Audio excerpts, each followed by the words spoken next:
안녕하세요. 저는 오스트리아 UBF 한제임스 선교사입니다. 반갑습니다. 오늘 말씀의 제목은 그리스도를 알고자입니다. 요절 말씀은 빌립보서 3장 10절과 11절입니다. 같이 함께 읽겠습니다. 내가 그리스도와 그 부활의 권능과 그 고난의 참여함을 알고자 하여 그의 죽으심을 본받아 어떻게 해서든지 죽은 자 가운데서 부활에 이르려 하노니. 다 함께 기도하시겠습니다. 독생자 예수님을 통해 우리를 죄와 사망 가운데서 구원하신 하나님을 찬양합니다. 우리에게 성령을 허락하시고 세상에서 구원의 복음을 전하게 하심을 감사합니다. 이 시간 하나님께서 예수님을 우리의 삶의 표대로 허락하여 주시길 기도합니다. 예수님의 이름으로 기도하였습니다. 아멘.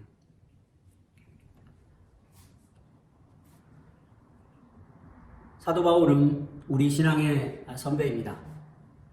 그는 이 땅에서 목자여 선교사로 살았습니다. 그는 신앙생활을 경주라고 하였습니다. 저희는 모두 믿음의 경주를 하고 있습니다. 더욱이 구름같이 허다한 믿음의 선진들이 먼저 목표 지점에 도달하여 우리를 응원하고 있습니다. 믿음의 경주에서 가장 중요한 것은 목표 지점을 정확하게 아는 것입니다. 이 시간 우리 모두가 믿음의 경주의 목표를 점검하고 다시 뛸 수 있는 영적인 힘을 덧입을 수 있길 기도합니다. 1절을 보십시오. 1절에서 사도 바울은 주 안에서 기뻐하라고 말합니다. 사실 인간적으로 보면 사도 바울은 기뻐할 처지가 못 되었습니다. 그는 로마 감옥에 갇힌 죄수였습니다. 죄수였기에 극한 가난 가운데 살았습니다.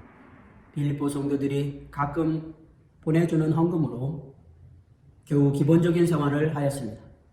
로마의 셋집에서 말씀을 가르치는 삶을 살았지만 자유가 제한된 생활을 하였습니다. 그의 모습은 현재 코로나 팬데믹으로 인하여 극한 어려움 가운데 있는 우리의 모습과 유사합니다. 이번 코로나 전염병은 자비랑 선교사님들에게 많은 어려움을 주고 있습니다. 이로 인해 우리는 복음 전파 역사와 자립 역사의 제약을 받고 있습니다. 이러한 때에 우리가 기뻐하기가 쉽지 않습니다. 그러나 사도 바울은 이런 우리에게 주 안에서 기뻐하라고 당부합니다. 예수님 안에 하나님이 주시는 기쁨이 있습니다. 예수님은 기쁨의 근원이 되십니다. 사도 바울은 예수님으로 말미암아 심령의 기쁨이 충만하여 빌립보 성도들에게 기뻐하라고 반복해서 당부하고 있습니다.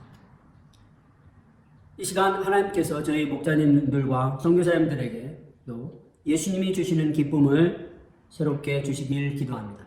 무엇보다도 기쁨의 근원이신 예수님을 얻게 하여 주시길 기도합니다.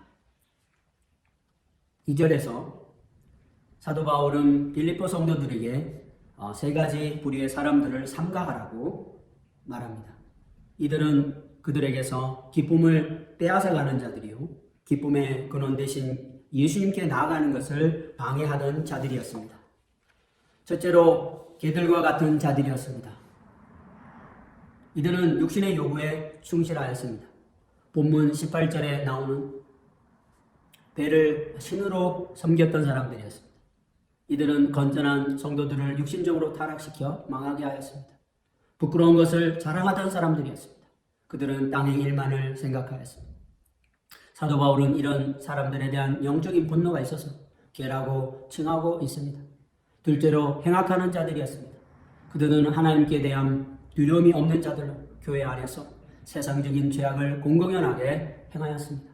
교회 안에서 죄악된 세상 방식대로 살았습니다. 셋째로 몸을 상해하는 자들이었습니다.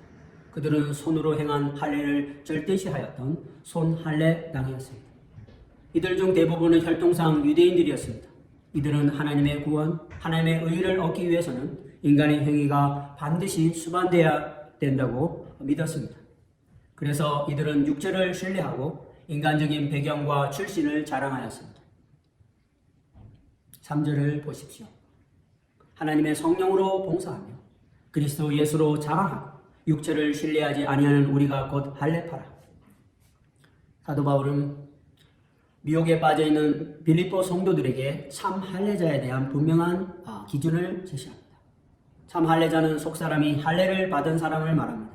우리는 이런 사람을 참 하나님의 사람이라고 부릅니다. 우리의 할례는 유월절 어린 양 대신 예수님의 피 흘리심과 죽으심을 통해 이루어졌습니다. 우리가 이 예수님을 믿을 때 위로부터 죄사함과 성령 세례를 받습니다. 이것이 우리가 받은 영적 할례요, 영적 세례입니다. 이런 하나님의 사람들은 성령의 능력으로 복음 사역을 감당합니다. 힘써 예수님만을 자랑합니다. 더 이상 인간적인 능력과 배경에 연연하지 않습니다. 세상 스펙이 없다고 해서 기죽지 않습니다. 이 말씀 속에서 우리가 이 시대에 어떤 사람으로 살아야 하는가 배웁니다. 우리가 선교지에서 우리의 양들과 자녀들을 어떤 사람으로 양육해야 되는가 배웁니다.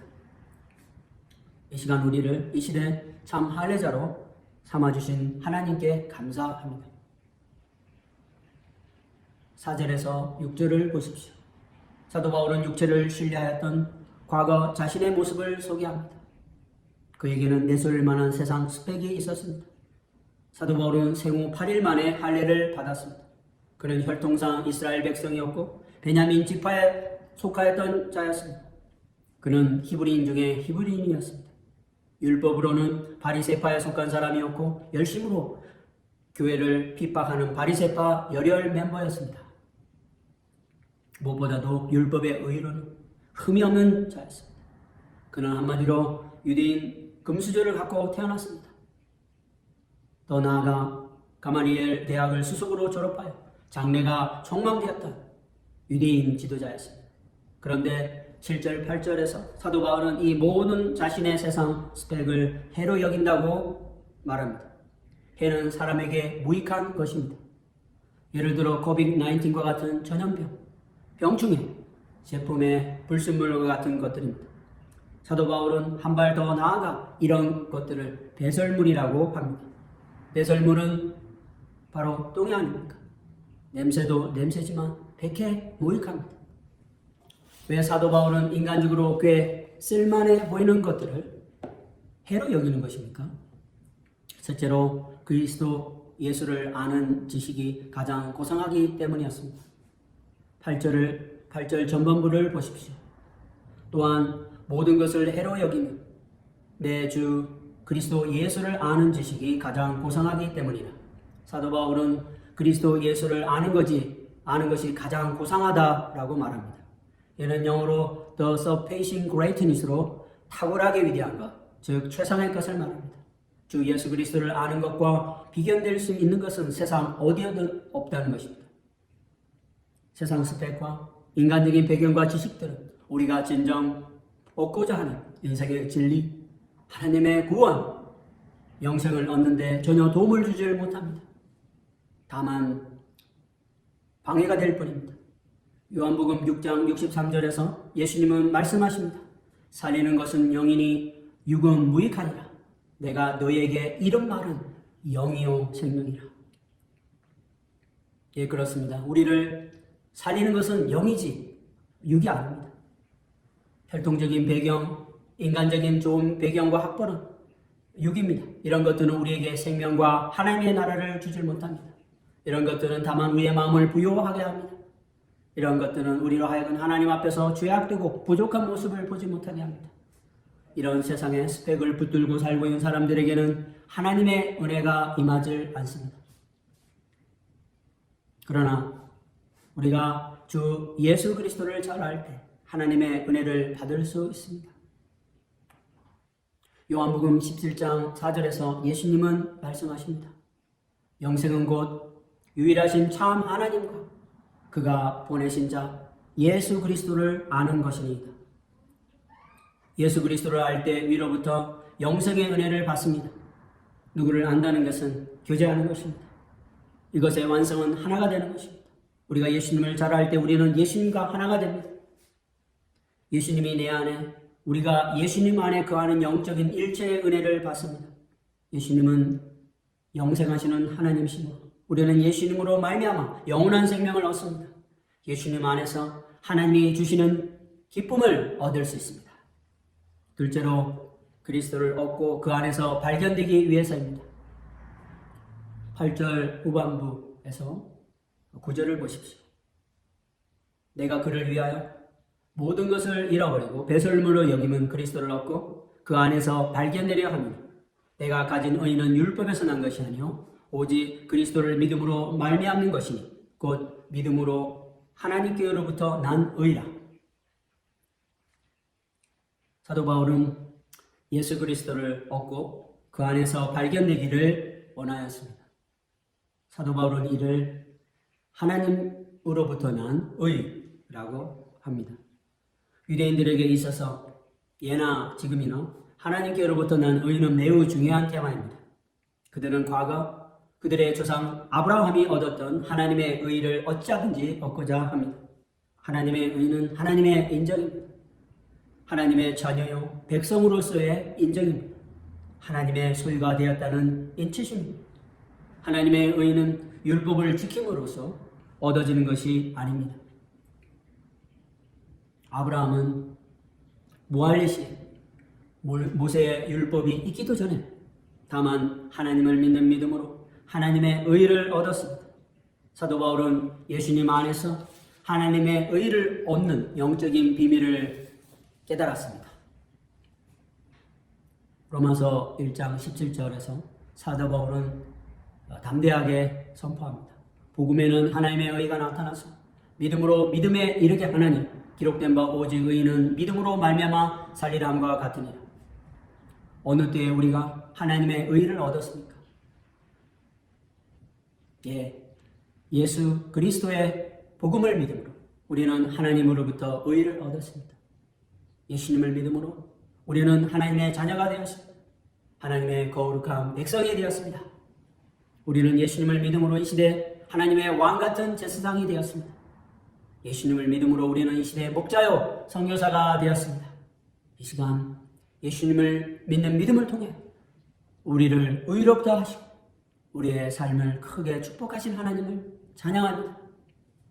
셋째로 주 예수 그리스도를 아는 것이 삶의 표대가 되었습니다. 10절과 11절을 다시 보십시오. 내가 그리스도와 그 부활의 권능과 그 고난의 참여함을 알고자 하여 그의 죽으심을 본받아 어떻게 해서든지 죽은 자 가운데서 부활에 이르려 하느니. 사도 바울은 그리스도를 믿음으로 하나님으로부터 난 의를 얻었습니다. 이런 바울은 이제 예수 그리스도를 알고자 합니다. 더 나아가 그리스도의 부활의 권능과 그 고난의 참여함을 알고자 하였습니다. 그는 예수님을 따라가는 실제적인 삶을 통해 예수님을 알고자 했습니다. 누군가를 안다는 것은 그와 동일해지는 것입니다. 그의 사람이 되는 것입니다. 우리가 예수님을 잘 알기 위해서는 그의 고난에 참여하고 그의 죽으심을 본받고자 해야 합니다. 그리할 때 예수님의 성품을 알 수 있습니다. 예수님의 참모습을 볼 수 있습니다. 예수님의 사람이 됩니다. 사도 바울은 성령이 이끄시는 것에 순종하여 복음의 황무지였던 소아시아로 유럽으로 나아갔습니다. 물과 언어와 문화가 다른 곳으로 가는 것은 그에게 큰 고난이었습니다. 이방 땅에 나아가 복음을 전하고 세상의 악한 영과 양들 속에 역사하는 죄와 싸우는 것은 고난 그 자체였습니다. 하나님이 없이 각종 우상을 숭배하던 사람들에게, 육신적이고 교만한 사람들에게 그리스도의 복음을 전하는 것은 큰 고난이었습니다. 더욱이 선교지 양들이 그를 말로 비방하고 주먹으로 때리고 더욱이 바울을 죽이기 전에는 먹지도 마시지도 않겠다는 사람들로부터 위협을 받을 때 그의 심령은 고통스러웠을 것입니다. 정말 죽을 것 같았을 것입니다. 그러나 그가 부활의 영광을 바라보며 고난을 감당하였을 때 예수님으로부터 오는 구원의 능력을 체험하였습니다. 예수님을 깊이 알게 되었습니다. 로마서 1장 16절. 내가 복음을 부끄러워하지 아니하는 이 복음은 모든 믿는 자에게 구원을 주시는 하나님의 능력이 됨이라. 첫째는 유대인의 교회 또한 헬레인의 교회로다. 사도 바울이 고난을 받으며 예수 그리스도의 복음을 전하였을 때 그는 죽었던 생명들이 살아나는 감격적인 사건을 마주하였습니다. 유대인들도 아닌 소아시아인들, 유럽인들이 하나님이 주시는 구원을 덤비는 것을 보았습니다. 이것은 그에게 예수 그리스도의 부활의 영광이었습니다. 그는 고난을 통해 예수님을 잘 아는 사람이 되었습니다. 더욱이 예수님을 닮은 사람이 되었습니다. 사도 바울이 가장 기쁠 때는 언제였을까요? 아마 그가 배운 예수님이 그의 삶을 통해서 성경에서 나타날 때였을 것입니다. 그를 통해 구원을 주시는 하나님의 능력, 즉 부활의 예수님이 나타냈을 것입니다. 이 시간 지난 25년간의 오스트리아 선교사의 삶을 잠시 돌이켜봅니다. 저에게 선교지 오스트리아는 광야와 같은 곳이었습니다. 버틸 수 있는 물질도 의지할 사람도 없는 곳이었습니다. 1997년 저는 오스트리아 제2의 도시 그라츠에 학생 선교사로 파송되었습니다. 이를 위해 박사과정 전공을 재래공학에서 화학공학으로 바꾸었습니다. 학부 과정도 아니고 박사과정에서 전공을 바꾸었으니 하루하루가 고난이었습니다. 스스로 물질을 자립하며 선교의 기초를 놓아야 하였습니다. 더욱이 독일어로 박사과정 공부도 하고 복음을 전해야 하는데 저의 독일어 실력은 형편이 없었습니다. 학생 선교사 삶 그 자체가 고난이요 고통이었습니다. 그러나 이 고난 속에서 저는 성육신하신 예수님과 그를 보내신 하나님을 만났습니다. 무엇보다도 하나님은 제가 당한 고난 속에서 예수 그리스도의 부활의 영광을 보게 하셨습니다. 하나님은 당신의 방법과 능력으로 6년간 학생 선교사로 박사학위 과정을 감당하고 복음 전파 역사를 섬길 수 있도록 한국 한 배터리 연구소를 통해 물질을 허락해 주셨습니다. 2003년에는 그라츠 공대에서 화학공학 박사학위를 받을 수 있게 하셨습니다. 2005년에는 주지사의 마음을 주장하셔서 저의 전 가족이 오스트리아 시민권을 받을 수 있도록 하셨습니다. 하나님은 저와 사라 선교사 사이에 5명의 자녀들을 허락해 주시고 외롭고 메마르기 쉬운 선교사의 삶에 위로부터의 큰 기쁨을 허락해 주셨습니다. 독일어 메시지와 성경 공부를 통해 오스트리아 양들과 5명의 자녀들이 하나님의 구원의 은혜를 덧입는 역사를 보게 하셨습니다. 2006년에 저희 가족과 양다니엘 선교사 가정은 비엔나 개척을 시작하였습니다. 그런데 아파트 계약금이 없어 형님으로부터 돈을 빌려야 하였습니다. 오스트리아 양들을 섬기러 왔지만 저의 모습은 외국인 실업자였습니다. 그러나 제가 이 고난을 믿음으로 인하였을 때 독일 한 선교사를 통해 비엔나 LG전자에서 일자리를 얻게 하셨습니다. 2010년에는 오스트리아 공학연구소에서 배터리 연구자의 일자리를 얻게 하셨습니다. 지금 생각해보면 예수님 안에서의 고난, 예수님의 성육신의 은혜와 부활의 능력을 체험할 수 있는 졸업의 기회였습니다. 작년 초 오스트리아 현지 회사를 퇴사하는 고난을 받았습니다. 하나님은 이 실직의 고난을 통해 저에게 예수님의 거룩한 성품을 가르쳐 주셨습니다. 저는 부당 해고 차원에서 법적인 대응을 할 수 있었지만 하나님이 허락하신 일임을 솔직히 인정하고 회사의 해고 통보를 받아들였습니다. 새벽 시간 한사라 선교사와 일용할 양식 말씀에 기초하여 회개 소감을 써서 발표하며 하나님 앞에서 깊이 회개하는 시간을 가졌습니다. 하나님은 저의 회개를 기뻐 받으시고 작년 한 해 창세기 26장에 나오는 이삭이 대기근에 누렸던 100배의 물질적인 축복을 경험하게 하셨습니다. 올 3월 초에는 유럽 최고 자동차 설계 업체로부터 잡 오퍼를 받게 하셨습니다. 이는 외국인 출신이요 50대 중반이 되어버린 저에게 기적과 같은 일이었습니다. 불명예스러운 실직은 저에게 참으로 부끄럽고 고통스러운 일이었지만 저는 이를 통해 예수님의 거룩한 성품을 배웠습니다. 지금도 많은 선교사님들이 각자의 선교지에서 외국인이요 나그네의 모습으로 물질 자립을 하며 복음 전파와 제자 양성 역사를 섬기고자 애쓰고 계십니다. 많이 힘드실 것입니다. 하루하루 물질 자립의 부담감으로 잠을 설치시고 몸도 많이 쇠약해 지셨을 것입니다. 이런 물질 자립의 고난, 현지어 습득의 고난, 체류 현장의 고난들은 모두 예수 그리스도의 성육신의 고난에 참여하는 것입니다. 이런 성육신의 고난을 조금 벗어나신 분들은 현지 양들을 제자 양성하는 고난, 주신 육신의 자녀들을 영적인 하나님의 사람으로 얻는 고난이 있을 것입니다. 어떤 선교사님들은 선교지 풍토병과 전염병 등으로 고난을 당하고 계십니다. 많은 선교사님들이 이번 코로나 전염병에 감염되어 고통 중에 있습니다. 죽음의 문턱까지 갔다가 회복되신 분들도 계십니다. 안타깝게도 소천하신 분들도 계십니다. 복음 안에서 은혜롭지 못한 일로 인하여 상처받고 고통하는 분도 계실 것입니다. 우리는 주와 복음으로 말미암아 이러한 수많은 고난을 겪고 있습니다. 하지만 우리는 이 많은 고난 속에서 예수 그리스도를 배워야 합니다. 예수 그리스도를 만나야 합니다. 우리가 끝까지 예수님을 배우며 이 고난을 감당할 때 부활의 영광을 보게 될 것입니다.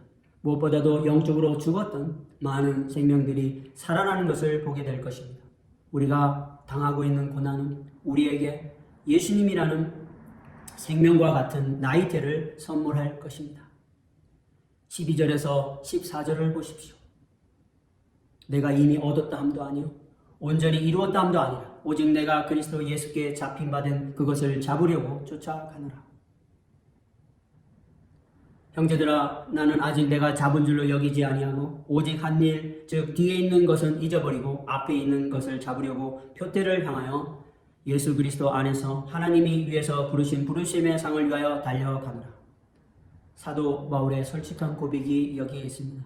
그는 아직 예수님을 온전히 얻지 못했다고 합니다. 그는 빌립보 성도들에게 오직 내가 그리스도 예수께 잡힌 바 된 그것을 잡으려고 쫓아가노라. 표대를 향하여 그리스도 예수 안에서 하나님의 부르심의 상을 잡으려고 쫓아가느라고 말합니다. 그의 표대는 무엇이었습니까? 그의 표대는 유럽의 끝이요, 당시 세상의 끝이었던 스페인이 아니었습니다. 수많은 소아시아 양들과 유럽 양들을 얻어 그의 이름이 새겨진 교회를 세우는 것이 아니었습니다. 그의 표대는 예수님을 아는 것이었습니다. 예수님을 얻는 것이었습니다. 또 나아가 하나님이 위에서 부르신 부르심의 상이었습니다. 우리가 예수님을 알고자 하는 표대를 바라보며 목자 생활, 선교사의 삶을 감당할 때 하나님의 상이 예비되어 있습니다.